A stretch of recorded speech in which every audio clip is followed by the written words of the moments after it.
Growing up, I always thought of Barbara as a child star.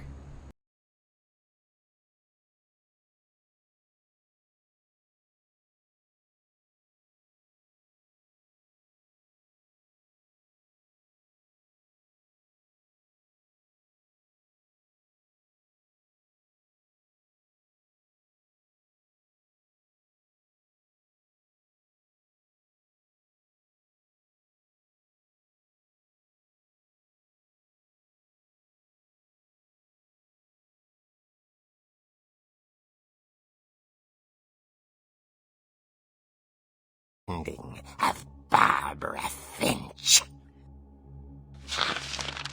As a child star, Barbara was famous for her scream.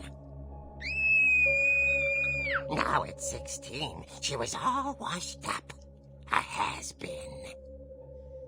But in a lucky break, she'd been asked to perform her signature scream at a local convention for monster movie fans.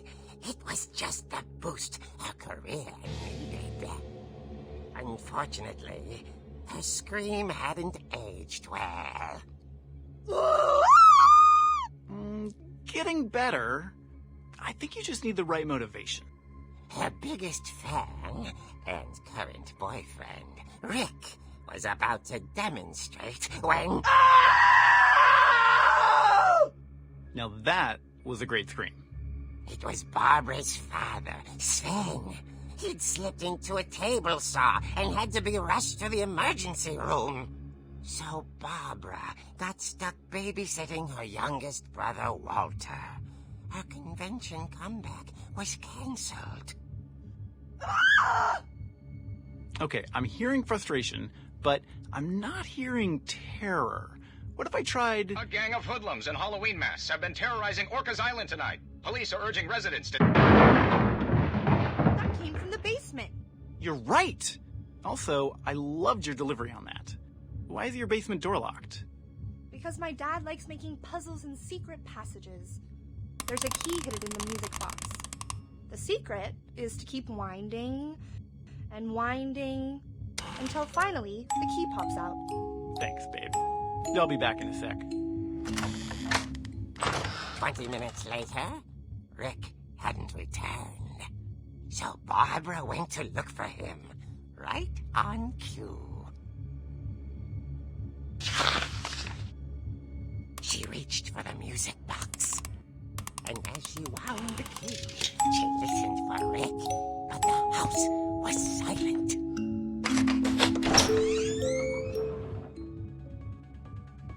Rick?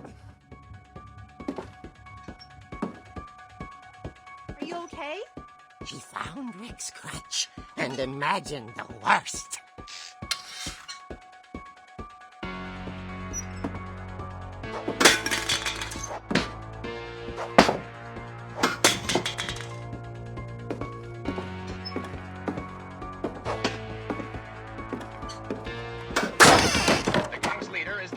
Hookman killer, Dr. Carl Hamill, who impaled and then ate his family 10 years ago tonight. The fridge rattled and grew still. Oh dear!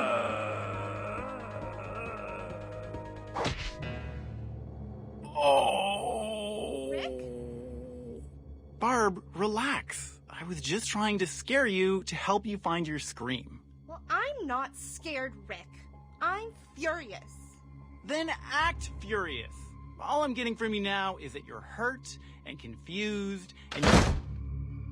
She threw him out, but she kept a little something to remember him by. Barb, have you seen my other crutch?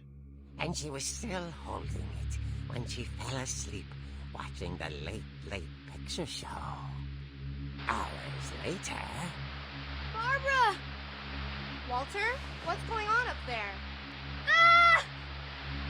Okay, I'm coming up, but if this is a trick, you're dead, Walter.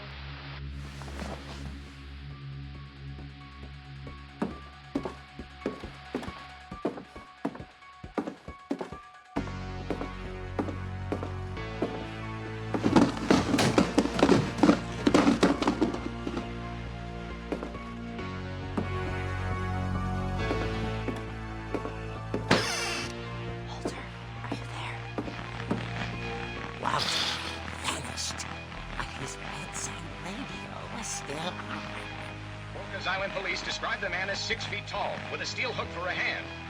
Residents are urged to lock all doors and windows and notify the police of any suspicious activity. Barbara turned, saw the hook man, and... was speechless. He was quite smashing.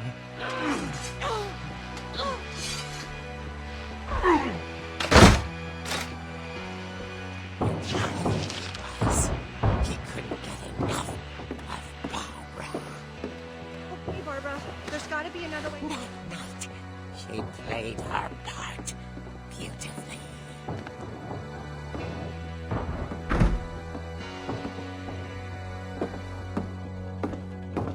Molly's door hadn't been opened in years.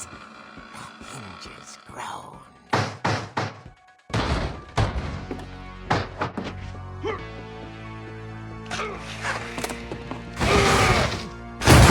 It wasn't moving, but she sensed the story might not be over yet.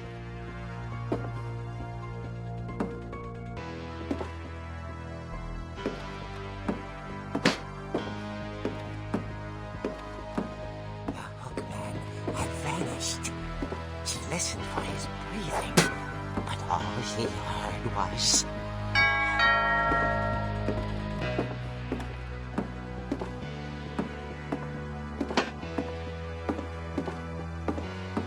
At the door, she heard whispering. It was coming from inside the house.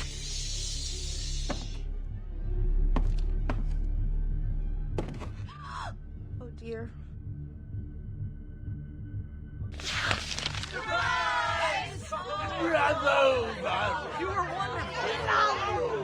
Monsters had come to surprise her. For Barbara, it was a dream come true. And she saw what kind of monsters they were, and she realized what was about to happen. She was going to be famous. And with her final breath, Barbara Finch gave the performance of her life.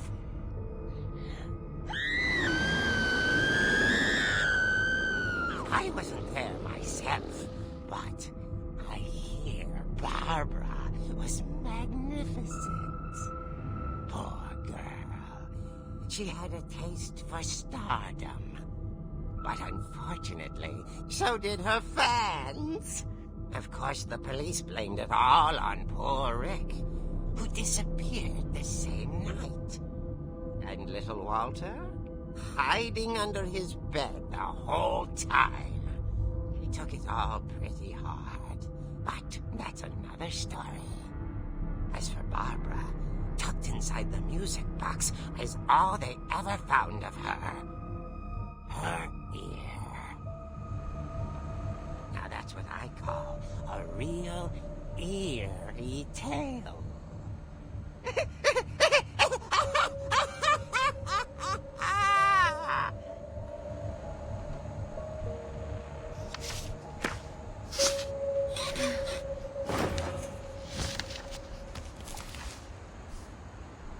Edie told me all Barbara wanted was to be remembered, as absurd as that comic was. Maybe what Edie saw was a happy ending.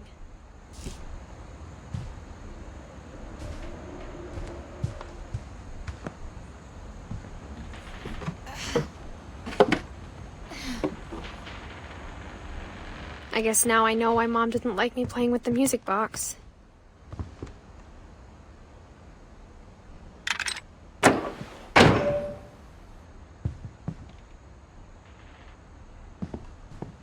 Whenever people ask me about my family, the first thing they always want to know about is Barbara.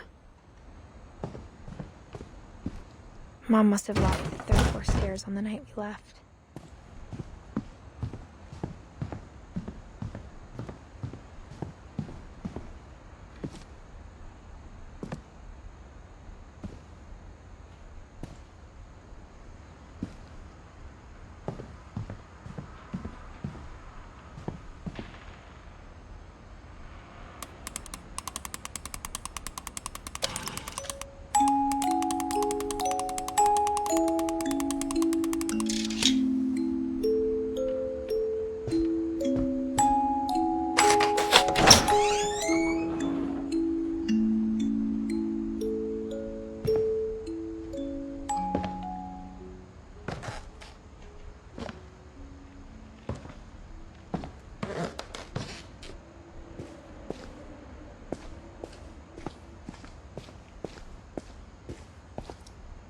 Mom said the basement was off limits, unless I wanted another tetanus shot.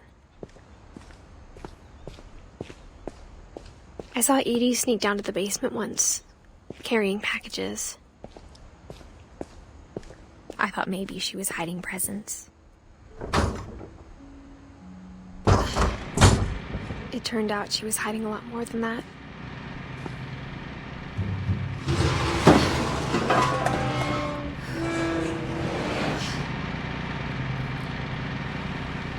I remember asking Mom once about where Walter had gone.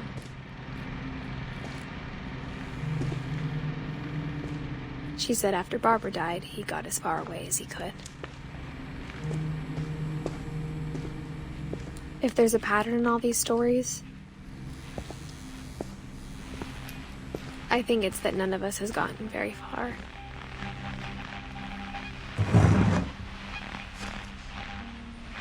Goodbye, everyone.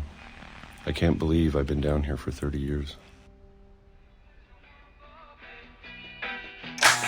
On that first day, after the shaking started, I didn't think I'd survive a week.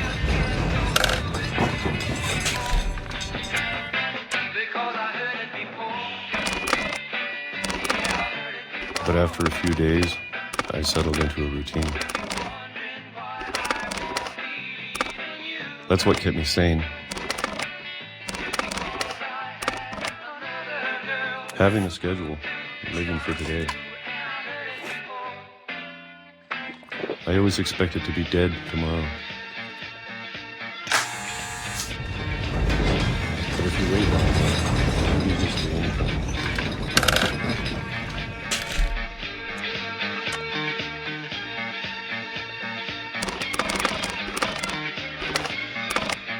Even a monster on the other side of the door starts to feel normal. Almost friendly.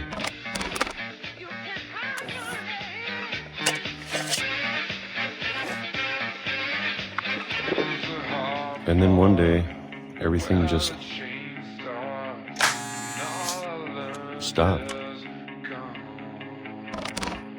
Whatever that thing was, it was gone. Maybe it got tired of waiting. Or maybe I just got tired of being afraid.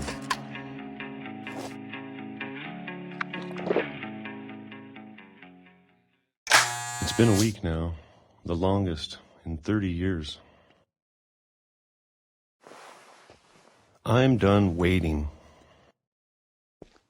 I have to leave while I still can.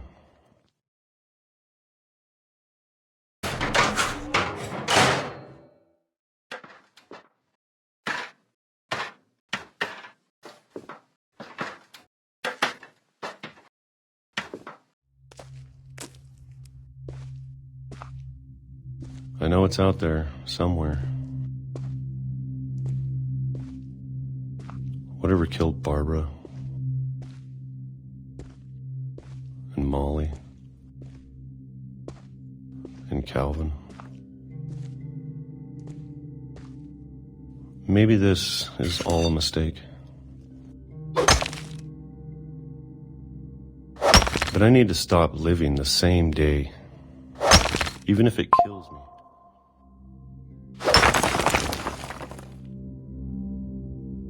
Whatever's out there, I want you to know I'm ready for it.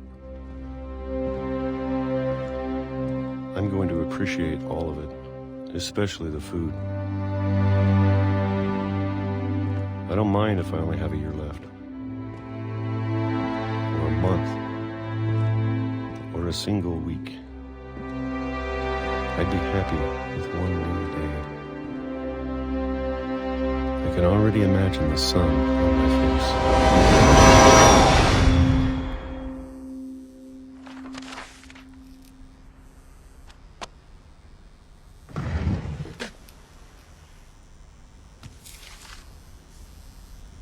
Walter died when I was 6. I can't believe my mom never told me he was down here.